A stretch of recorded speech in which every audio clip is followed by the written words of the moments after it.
Olá, seja bem-vindo ao canal da Organic Sheets. Eu sou o Fernando e hoje vim trazer para vocês mais uma aula de Excel VBA. E a aula de hoje eu vou mostrar como fazer transições na sua tela, aqui no seu userform para seus elementos, né? Então, por exemplo, uma transição como essa. Eu tenho uma caixinha de filtragem aqui, uma caixa que agrupa todos os itens da minha filtragem e vocês viram quando eu cliquei em filtro, ela aparece de uma maneira sutil, né? Ela não simplesmente aparece na tela, mas ela tem essa transição da esquerda para a direita, e se eu fecho ela, vocês vão ver que ela tem essa mesma transição da direita para a esquerda, fechando, né? Eu vou ensinar como que é feito esse processo. Vocês viram que aqui está um pouquinho travada, porque eu estou gravando a tela do computador, e isso está aí consumindo até bastante da memória RAM, mais do que eu imaginei, e aí ele está um pouquinho travado, mas geralmente esse movimento ele é bem sutil, tá?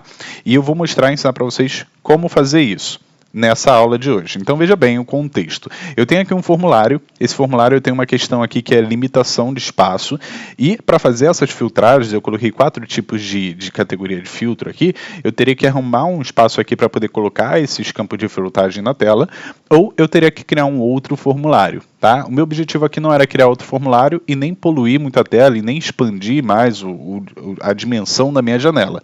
Uma solução que eu tive foi criar esse elemento, que é um frame, para agrupar todos os text boxes, combo boxes e botões do meu filtro, e que ele pudesse ficar teoricamente oculto, e quando eu precisasse dele eu ia clicar nesse botão filtro e ele iria aparecer, porém não simplesmente aparecer, mas aparecer de uma forma elegante, né? Fazendo esse movimento sutil de vinda e ao fechar ou ao terminar a filtragem, ele fazer esse movimento sutil de fechamento, tá? Isso vai ficar bem profissional, é um efeito bem legal para os seus projetos em VBA, então fica aí que eu vou mostrar passo a passo como desenvolver isso, tá bom? Bom, para quem me conhece, para quem tem acompanhado as aulas aí do canal, sabe que eu tenho utilizado esse projeto como um projeto exemplo aqui para algumas soluções, e muita gente me pergunta se eu vendo esse projeto, se tem como, enfim, adquirir, como faz para baixar esse projeto. Esse projeto ele é um projeto maior, que faz parte de um curso Masterclass, um mini curso prático, em que eu ensino a desenvolver esse projeto do zero, né? Então a gente vai fazendo passo a passo, na prática você vai praticando e aprendendo todos os recursos que esse projeto agrupa, mas basicamente esse projeto ele tem todos os recursos que eu já ensinei em outras aulas passadas.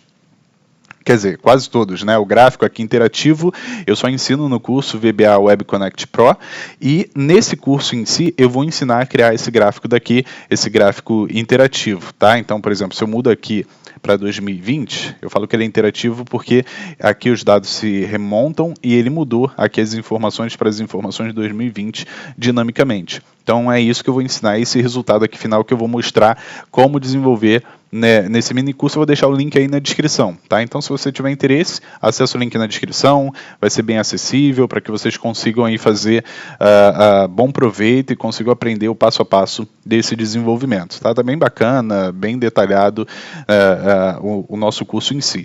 E aqui, por exemplo, também é um Data Grid View, eu já ensinei aqui no curso, só que eu fiz um update nele, né? Eu fiz umas melhorias. Agora você tem o cabeçalho aqui em cima, então ele é gerado dinamicamente também lá pelo código, está em tempo de execução.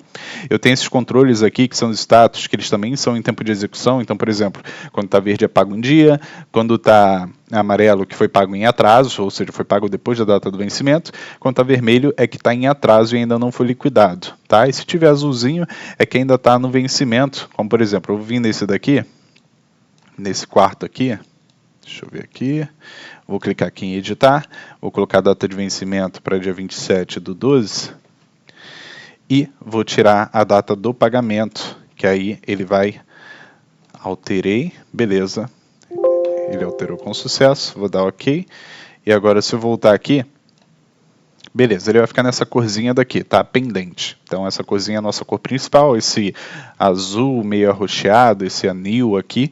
Então essa são as cores. Então tem esses status aqui, como vocês viram, tem um filtro dinâmico que eu consigo filtrar tanto por receita, quanto por data, quanto por categoria. Então se eu venho aqui e coloco, por exemplo, empréstimos recebidos, ele vai filtrar somente o que foi empréstimo recebido, então deu só uma página, tá vendo? E aí ele está meio que dinâmico, está mais estilizado esse projeto, e você pode aprender lá, vou deixar o link aqui na descrição. E vamos focar aqui na nossa aula, que é justamente aprender a fazer esse efeito da filtragem, né? Esse sistema ele vindo, essa telinha, e ela voltando, tá? Então vamos partir aqui para o código. Deixa eu fechar aqui o nosso formulário. Beleza. Eu vou dar aqui um Alt F11 para a gente para o nosso ambiente de desenvolvimento. E aqui no Alt F11 nós vamos no nosso formulário principal, que aí eu já começo a mostrar para vocês como que funciona atualmente, tá? Então, a priori, o que eu fiz aqui? Eu basicamente gerei um frame, né, esse frame aqui, que é o frame filtro, e eu agrupei todos os elementos que eu vou utilizar para fazer essa minha filtragem. Você também poderia utilizar para fazer uma mensagem, né, uma notificação para o seu usuário, uma mensagem, algo nesse sentido, fazer aqueles efeitos de place notification aqui, que aparece a notificação, ela, por exemplo, vem de baixo para cima e estaciona aqui no canto superior direito, ela vem da esquerda para a direita, estaciona aqui no canto superior direito, ela vem de cima para baixo e estaciona aqui, enfim, você consegue fazer bem essa funcionalidade. No meu caso aqui, eu tenho esse elemento, então ele compõe, né, todos os elementos do meu filtro, e ele, por hora, ele está posicionado aqui posicionado, vai ficar meio redundante, ele está aqui na posição que eu pré-defini, que é a posição que seria interessante para mim no momento. Tá? E o importante é eu criar um botão para fechar, para fazer um movimento reverso, ou seja, quando eu quiser fechar, quando eu quiser ocultar novamente esse meu frame, e eu tenho o botão filtro, que é o que faz efetivamente chamar esse recurso para cá, para frente da tela. Tá? Então a primeira coisa que eu vou fazer aqui é definir a posição que ele vai ficar quando aberto. A posição que ele vai ficar é essa daqui, e a gente está utilizando um multi-tab, né? A gente está utilizando esse elemento daqui, que é o multi-tab. Ou multipágina, né, na verdade. Então esse multipage aqui que a gente está utilizando, ele começa a contar a margem dele, da esquerda para a direita, ele começa a contar a partir do multipage, né? Lembrando que esse elemento está dentro de um multipage, ele poderia estar direto no user form, enfim, poderia estar dentro de outro frame, se fosse o caso. Então o que eu faço? Eu estou vendo aqui a posição dele. Primeira coisa que eu estou vendo é a posição dele left, que vai indicar a posição dele da esquerda para a direita, né? Então, se vocês virem aqui por ordem alfabética, left, ele está na posição 6. Então, ele está aqui na posição 6. Ele começa na posição 6. Se eu colocasse, por exemplo, 50, vocês iam ver que ele ia estar aqui um pouquinho mais distante, tá ok? E aí vai de acordo com a necessidade de vocês. Eu acho que na posição 6 está ok. Depois disso, o que eu verifico é o meu width, né, a minha largura. A minha largura, vamos lá, width é 318. Então, beleza, eu sei que ele tem 318 de largura e eu estou começando com ele na posição 6, tá? Então, essas são as dimensões que eu preciso mensurar. A altura, a gente não vai mexer, que seria o top, né? Ele está 102 pixels do topo para baixo. E aí também deveria verificar se eu fosse fazer o efeito ele vindo de cima para baixo ou de baixo para cima. Aí seria necessário eu ver aí o tamanho do meu multipage, né? Que é o rate dele é 522, eu teria que ver essas outras dimensões, não esquerda e direita, mas sim topo e dimensão do elemento para fazer esse efeito que a gente vai fazer. Bom, pegando aqui esse elemento, então eu sei que ele começa na posição 6 e sei que ele tem 318 de largura, tá? Essas são as informações que eu preciso para iniciar. Primeira coisa que eu vou fazer, quando eu inicio o meu formulário, para esse frame em si, eu quero que ele fique oculto, né? E aí eu não vou colocar um visible igual a false, não é isso que eu vou fazer. O que eu vou fazer é definir que esse meu frame, então esse é o código aqui, ó, se vocês derem uma olhada, deixa eu aumentar um pouquinho, em ferramentas, propriedades do VBA, propriedades, não, ferramentas e opções. Aqui, deixa eu colocar, bom, tá em 10, eu vou colocar em 14 para vocês observarem melhor, 16, tá? Beleza, então aqui o que eu faço um frame filtro, eu digo que o left dele, ou seja, a posição inicial dele, vai ser igual a 0, menos a quantidade dele, né, a quantidade de largura dele. Então, ou seja, ele vai pegar da posição 0, na teoria, menos a quantidade de largura dele. Então, se ele tem 312 de largura, um exemplo, ele vai ficar, a posição inicial dele vai ser menos 312. Ou seja, ele vai ficar oculto, ele vai ficar escondido da esquerda, né? Como se ele estivesse num espaço, num eixo menos 0. Lembra lá o plano cartesiano, que você tem o 0, tem os números positivos para a direita e os números negativos para a esquerda? Ele vai ficar para a esquerda nos números negativos que a gente não vê. E aqui é como se a nossa tela fosse o plano cartesiano, o quadrante 1, que é os números positivos, tanto no eixo Y como no eixo X.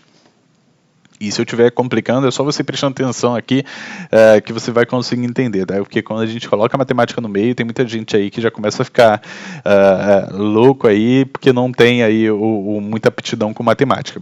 Se você esquece aí, não é tão difícil quanto matemática.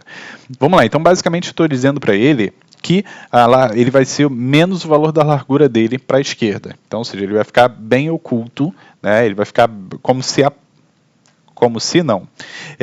Essa partezinha dele aqui, ela vai ficar exatamente aqui no eixo 0. Ou seja, ele não vai aparecer, ele vai fazer isso aqui, ó. Ele vai, ele entrou no outro frame aqui que a gente tem. Vamos lá. É como se, porque aqui eu não vou conseguir pegar, como se a parte dele tivesse vindo toda para cá, ou seja, ele vai ficar aqui para trás do menu, escondido, né? Beleza, eu continuo 6, continuo. Então é isso que eu defino inicialmente, tá? Isso quando eu seleciono, quando eu dou um initialize aqui. Então no meu evento initialize, no meu formulário, eu defino que ele vai ficar no campo negativo. Bom, beleza. Feito isso, agora eu preciso criar a lógica por trás dele aparecer, dele fazer esse movimento sutil, porque eu poderia simplesmente colocar um visible false e visible true, tá? Então, se eu clico aqui, ele apareceu um visible, o frame.visible ia ser igual a true. Se eu clico aqui no X, o ponto visible vai ser igual a false. Mas aí você perde todo o charme da execução do seu sistema. Então, o que a gente faz? Vou clicar aqui no botão filtro. Beleza, e aqui tem a lógica bem simples do que a gente vai fazer. Tá? Então, a primeira coisa que eu faço, eu defino aqui o width, né, com o meu frame filtro. Então, com o meu frame filtro, eu vou fazer isso que tiver aqui no meio, tá? Então, vê que são 4 linhas de código, basicamente, quase. Então, o que eu faço? Eu faço um do while, que é faça enquanto, né? É o meu looping, faça enquanto, e fecho o loop aqui. Então, eu começo o looping e fecho aqui. Então, eu falo para ele, olha, você vai fazer enquanto o ponto left do meu frame for menor do que 6. Então, enquanto o meu left for menor do que 6, enquanto ele estiver lá negativo, enquanto ele chegar no 0, 1, 2, 3, 4, 5, você vai fazer. Quando ele chegar no 6, você vai parar. Quando ele chegar no 6, aí tu vai sair desse looping aqui, tá? E aí, eu vou dar um segredo aqui, que é o do events, né? Esse do events, o que ele faz? A máquina, quando ela executa um comando, ela executa em velocidade de máquina, que é imperceptível aos nossos olhos muitas vezes, tá? E aí você não teria o efeito. De qualquer forma, se você colocasse aqui para rodar sem esse do events, ele automaticamente apareceria como se fosse um visible true, visible false. Por quê? Porque a máquina ela executa muito rápido. Esse do events, a gente está dizendo para cada vez que ele passar a linha do código por aqui, a gente chamar esse evento, a gente mostrar esse evento, a gente mostrar o que está sendo feito. E aí é isso que dá o charme dele vir aparecendo simultaneamente, né? E aí o que eu digo para ele? Eu falo que a nova posição left desse meu frame vai ser a posição left que a gente já tinha. No caso, ela começa como negativo em 300 e poucos pixels, só que mais 2. Então, a cada linha, cada vez que ele passa por aqui, ele vai adicionando 2 pixels da esquerda para a direita. E aí o nosso quadradinho, ele vem pulando 2 pixels cada vez mais para frente, e isso a gente consegue ver, né? Consegue ver sutilmente porque a gente colocou o do events aqui nesse looping, para ele mostrar os eventos, tá? Então, é basicamente essa estruturinha de código. Agora, a mesma coisa para fechar. Quando eu clico no botão fechar, a gente faz um with frame filtro, para não ter que ficar digitando frame filtro novamente, várias vezes. Então, isso aqui vocês já entenderam a lógica. Eu faço um looping enquanto... Então, tem aqui, abro e fecho o looping. Enquanto a posição do meu frame, né, ela for maior do que 0 menos a largura do meu frame, lembrando que tem que ser maior que 0 menos, porque ele vai pegar aqui do 0, vai ser a posição da esquerda do meu frame. A gente quer que ele pegue a posição da direita do meu frame, ou seja, a gente quer que ele oculte 100%. Então, enquanto o meu frame lá, ele tiver maior do que essa posição que eu estou determinando aqui, que vai ser menos 300 e cacetada, eu quero que ele vai fazendo o mesmo efeito. Ele vai pegando que a minha nova posição left desse meu frame, ela vai ser igual à posição left que estava anteriormente, menos 2. Ele vai fazer isso daqui várias vezes, até chegar na posição. Ele vai fazer umas 150 vezes. Só que a gente vai ver, porque seria 150 vezes é muito rápido para um computador. A gente está vendo porque a gente colocou também o do events. Então a gente consegue ver esse evento executando. A cada 1 milissegundo ele pula 2 pixels. Então dá aquela sensação de entrada sutil e de saída, e de deslize sutil para a esquerda e para a direita, que a gente viu ali no exemplo. Tá? Então, é basicamente isso. Você pode fazer a mesma lógica para outros componentes. Não precisa ser um frame. Pode ser um combo box, um text box, um label com uma figura, por exemplo. Você consegue colocar para aparecer e desaparecer. E aí tem que colocar alguma forma para poder, alguma lógica para poder fechar também. No meu caso, eu coloquei um botão, tá? E aí você faz conforme necessário. Mas lembrando que você pode aplicar a mesma lógica para fazer o da direita para a esquerda, né? De cima para baixo e de baixo para cima. E se vocês quiserem uma aula mais detalhada sobre essas transições, né? Tá, Fernando, pô, eu queria muito fazer de cima para baixo, de baixo para cima, e eu não sei como fazer, eu não sei como adaptar essa sua lógica. Você pode dar um exemplo? Posso. Você deixa aí no comentário que você quer uma aula mais completa sobre isso. Eu tento preparar uma aula mais específica sobre isso para trazer aqui para vocês, com exemplos mais práticos em si, para facilitar o aprendizado de vocês. Tá? Então é só deixar aí no comentário, aproveitando o gancho, se inscreve no canal se você não for inscrito. Eu trago diversas aulas aqui de Excel e VBA, aulas que são muito úteis, outras aulas que talvez para você não seja útil, mas eu trago aulas e tenho certeza que pelo menos uma delas vai te ajudar com algo, tá? Você vai conseguir adaptar no seu projeto. Deixa o seu comentário, curta esse vídeo se você curtiu, se você vai adaptar no seu projeto, e deixa aí no seu comentário sugestão, elogio, se você vai adaptar no seu projeto, se você quer essa aula um pouco mais completa a respeito desse tema, tá? Dúvidas sobre a Masterclass lá, que eu disponibilizo esse projeto para você aprender. Disponibilizo não, a gente vai fazendo do zero, do absoluto zero, então já tem mais de 17 aulas, se não me engano, já gravadas, já postadas, enfim, e aí você já consegue começar do zero aí esse curso para aprender a juntar todas essas técnicas, né? Bom, era isso que eu gostaria de mostrar para vocês hoje. Espero que vocês tenham curtido o vídeo e espero ver vocês aqui na próxima semana. Muito obrigado, gente. Valeu. Tchau, tchau.